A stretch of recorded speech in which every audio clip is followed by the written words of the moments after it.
How to fix Microsoft Authenticator app not working. So the very first thing you want to do is to head over to your Play Store or an App Store. In the source bar, search for Microsoft Authenticator. Head over to this app. So right here instead of open, if it shows the option of update, then your application is not up to date, and it might be one of the reasons that you are facing this issue. In this case, all you want to do is tap on update and update your application to the latest version. Once it is up to date, now the next thing you want to do is to head over to the settings of your device. Move into apps.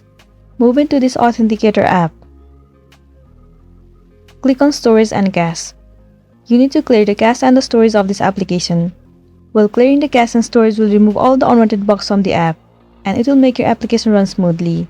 Once it has been done, now the next thing you want to do is to go back and click on Force Stop, and then click on OK. Once it has been done, and if you're still facing the issue, then what you can do is simply uninstall the application and reinstall it again. Well, reinstalling the application will definitely fix the issue that you have been facing, and you'll be good to go. So that's it, and this was a tutorial video on how to fix Microsoft Authenticator app not working. I really hope this video is going to be helpful for you. Thank you for watching it till the end.